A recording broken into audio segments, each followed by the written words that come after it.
Well, hello you. Did you miss me? What do you mean no? Anyway, wow, I go away on holiday for 2 weeks and basically, I come back to a completely different, monarch in Great Britain. Although how long we remain part of the United Kingdom is a different question. So what happened while I was away, there was this bizarre Stephen Lett, which I'm not going to do. At the time when I played some of it when I was on the balcony in the evening, those days we could actually just sit outdoors at 9 o'clock, 10 o'clock, 11 o'clock and it was still warm. Certainly that will not be getting replicated back here unless I've got a fire pit going. But anyway, I listened to it, his monthly rant, and it was extraordinary. But there's no point me going through this all again because it's been covered by Wally and Jake and everybody else, so there's no point me doing that. It's one of these things I like to strike while the iron's hot, and it's massively cold now, so there's no point going there again. But if you haven't heard it, you should go and just listen to it. It is extraordinary. And the other thing that happened, of course, which I did do a live stream, my probably one and only live stream, was that, I think it was only one I've ever done, and it was that bit where all of a sudden there was this remarkable rant from Workshire Evans, and basically it was just to say he's going to pursue Kim Sylvia at the ends of the earth. And then of course we thought, why has he just come out with it? Why has he come out and said things like, even this doesn't succeed in this course, I'll rehire new, I'll get a new legal team, and if that doesn't work I'll go to other countries, I'll just pursue this for, all over the world. I'll even fly to Australia and do a stopover in Thailand to do some scuba diving. And this is extraordinary from the man, of course, who was complaining that due to Kim Sylvia that he had to borrow money from the bank to pay for his daughter's haircut. It's just bizarre. It was just the most bizarrest rant I've ever read. Bizarrely, somebody put a comment in about a video that I'd done about Workshire Evans, Beggarman Evans, Croatia's most famous beggar, or newest beggar, and cheeky bugger more like it, not beggar. And somebody put, he's moved on with his life. Why can't you? He's moved on with his life. Why can't you do the same? He's admitted he did wrong. Well, he hasn't. He hasn't admitted. He hasn't said sorry for using Patreon funds. He's still said he hasn't done that. He's admitted what he did wrong, and he's getting therapy, and he's moved on with his life. I'm thinking, and I, responded back, how has he moved on with his life when he still probably wants €3,000 from me?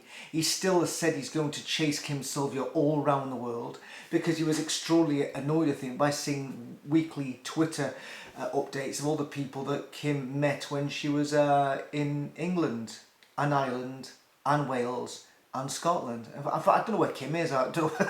Kim, where are you? Because I haven't seen updates really. So I don't know if she's returned back to Australia. I don't really know. Although she was going to go to Edinburgh.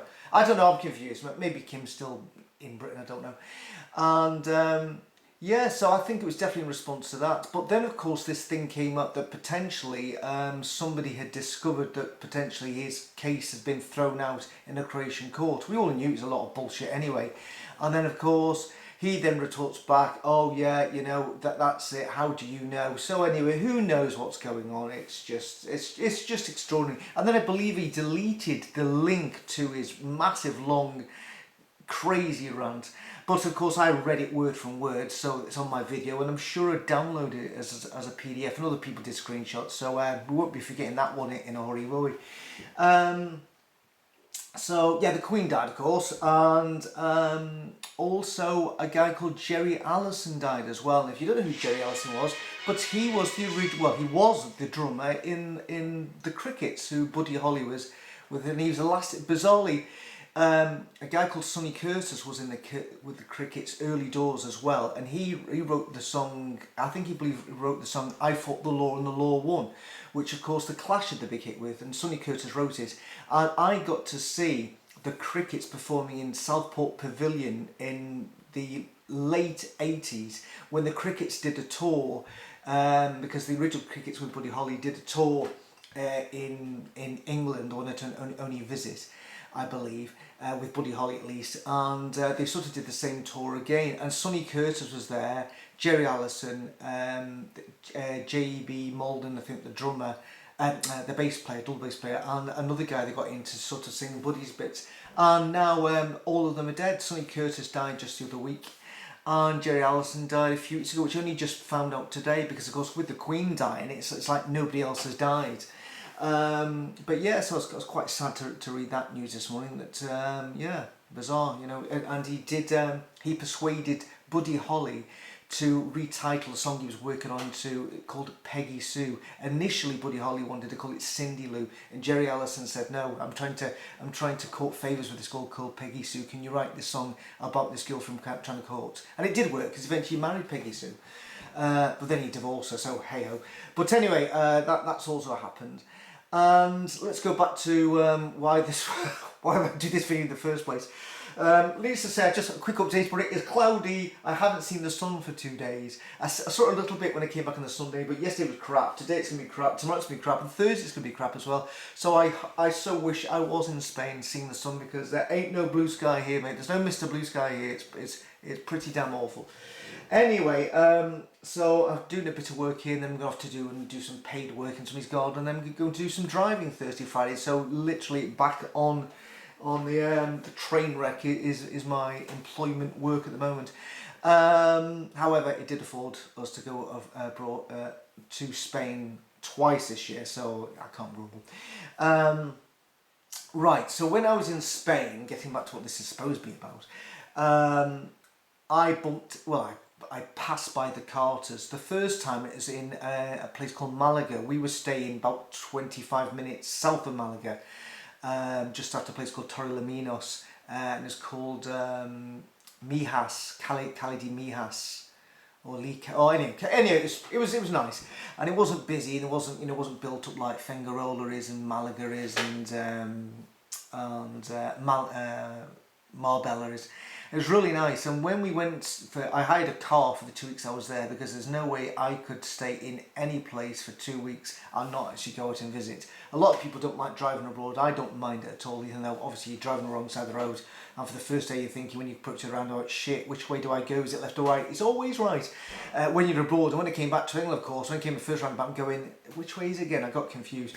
But anyway, I didn't have any accidents, makes a change, and we drove to Old Town Malaga, which I've been to twice before, but we went on a holiday with our sister-in-law because it was the anniversary of her husband's death, who died when he was only 60, bizarrely. So we thought we'll take her out on holiday with us for 2 weeks. Benjamin was supposed to be coming with us, that's my son Benjamin, but of course he couldn't, because he was, he's now in Australia. He was in America. He went and visited the west coast of America, and then he flew to Brisbane. And then he did a course to do farming techniques while staying in a hostel, which cost him $2 grand. And then they farmed him off to a farm near a place, staying in a place bizarrely called Aberdeen, which is, of course, there's an Aberdeen in Scotland. And he's staying in some sort of farm where they breed horses. And he's getting paid the equivalent of £4.16 an hour. That's, the minimum wage in Australia. The minimum wage is like, I think it's like £12, it's like 28 Australian dollars. So he's getting paid £4 an hour, and he's working 10 hours a day. He's up at 5:15 in the morning, he's having to work for 10 hours a day, and they get them to work on this sort of working farm that they breed horses on for 12 consecutive days. I'm going to ring him later on just to see how he's done on day 2, because my son was never ever an early riser. Literally he wasn't. It struggled to get up before 9 o'clock, so getting up at 5:15 and then having to work for 10 hours and then having to go on and do 10 hours for 12 days consecutively, I don't know what he's going to do. And I thought slave labour had been abolished in most countries, but clearly not. They're just taking the piss out of people who are going to Europe to say, work on this farm and we'll pay for your accommodation. At least his accommodation's good, but he has to pay for his own food. Paying £4.16 an hour, it's just extraordinary. I think the convicts that the British sent over to Australia, I think they got paid more 200 years ago. Anyway, where was I? Oh, so let go. God, fucking hell, I go on tangents all the time. So anyway, I went to Old Town Malaga, which I'd been to twice before. This is why this happened twice with Benjamin before. There's a castle right on the top and a Moorish palace at the bottom. And so we went to the Moorish palace, and right outside the Moorish palace and these walls and a Roman amphitheatre, a Roman theatre, is lots and lots of little cafes, and one of them was doing fantastic tapas, but of course there were the carters, and of course as soon as we saw them, my wife was going, no way. She says, walk on, we're not eating here. And I'm going, I want to eat here. The tapas is really cheaply priced and the beer's all right as well. And she said, we'll only eat here if you don't go and talk to them. So I had to promise I never talk to them. And in fact, they actually moved. And when we went out, they'd moved out of the sun. That's where it is. The tapas, the tapestry, God, the carters were in the sun, in the shade. Sun came out, then they moved across the road, and then they were back in the sun. Sorry, back in the shade. What am I about? And needless to say, for the half an hour that I was eating my lunch when I saw them, they never spoke to one person. They never approached one person. It was completely, utterly pointless. And then a few days later, we went to Fuengirola because there's this lovely castle called Sohoyl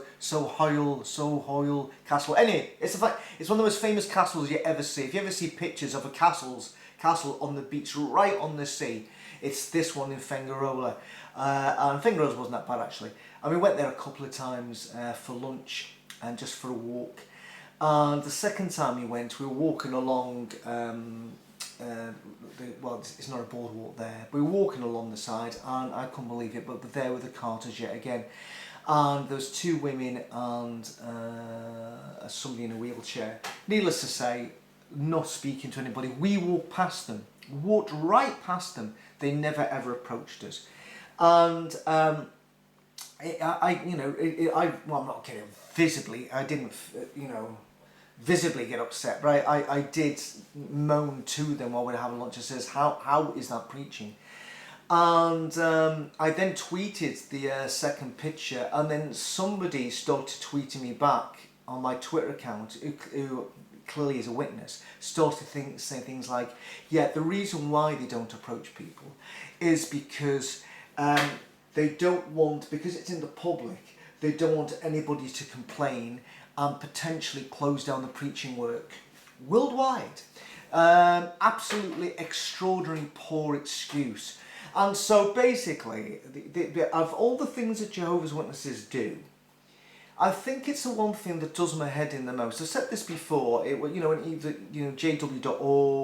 the changing times and seasons, the shunning, everything, the increasing of the remnant, the overlapping generations, Stephen Lett, of all the things that really upset me about the witnesses, and the things, that I've said this before, I would prefer to let this all go. I prefer to let this all go and just say, that was it, I did that, I've moved on. But the fact of the matter is, when I see these guys, and I've said, just before I went on holiday, they were in Dumfries, so I drove back past them then. I go on holiday, and twice I see them. And enough, every time I go on holiday, I always see them. I've seen them in Sevilla as well. And I just don't buy this, because I mentioned this to witnesses at my uncle's funeral. How is it you don't approach anybody? And they said, it's a European law. Complete utter bollocks. And then when I spoke to the people in Kelso a few weeks ago, why don't you approach people? Oh, we're not. We've been instructed to let people approach us. And you have to say to yourself, I'm sorry. And again, when I was speaking to the witnesses with Kim Silvio just before I went on holiday, I said the same thing again. How come you don't approach people? And it was the same sort of reticence, it was the same excuses. Bizarrely, I've been told that to even work on the cart, you have to be somebody of, have to have special training. It's bizarre, because I literally, if you're going to stand there and say nothing, how do you need special training to just shut up? you know, literally somebody who's just started to study, somebody who's just been in the witnesses for 1 week could do karting.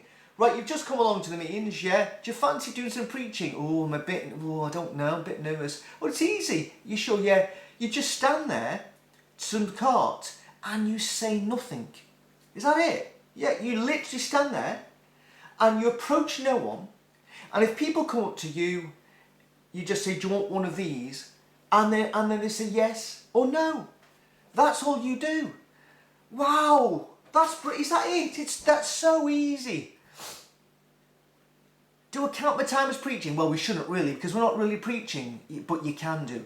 See how ridiculous this is? Why should you have to be somebody in special standing or special training to stand there and say nothing? We used to go, when I was a witness, we used to get the special, you know, little brown book which dealt with all the things that you should be dealing with, how to control and direct conversations, how to deal with people who may say this, that and the other. There was all there, just ways to refine you so that you become a better teacher and a better preacher when you're in the preaching work.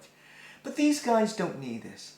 And so this is just a challenge, because obviously I do know that some Jehovah's Witnesses do watch my videos from time to time, because I just see them coming up, you know, quite frequently.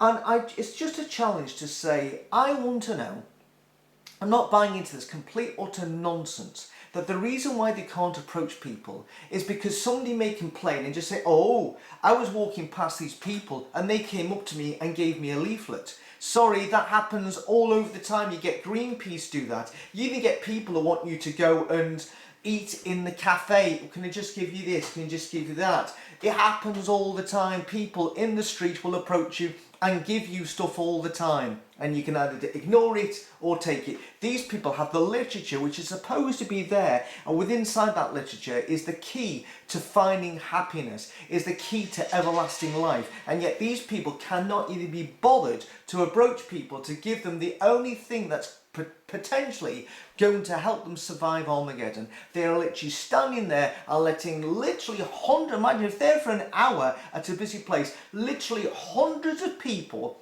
are going to walk past them and they will not speak to any of them. How is it when Armageddon comes and all these people who walk past them day after day after day and they never spoke to them, that they can turn around with hand on the heart and say to their God, oh, we really did our best to warn them that if they didn't start studying with us that they would die at Armageddon. And how is God going to turn around and say, I don't think so. That person who walked past you there, they were a prime candidate for a Bible study, but you never approached them, and they didn't know who you were. They didn't know who you were. They didn't know what you stood for, because literally you stood there and you remained silent. So this is just a challenge. I want somebody, please, anybody, or even anybody who's just recently left the witnesses, or anybody who still has a close friend or a relative who's in the Jehovah's Witnesses, because I'm so foreign, because I don't speak to anybody anymore. Just tell me what's going on. Tell me what the thinking is to stand there and to say nothing. Because I kid you not, when I was a pioneer, wow, you know, I didn't like approaching people in the street, to be honest with you. I preferred actually going house to house, because literally, you know, I thought house to house is a little bit better.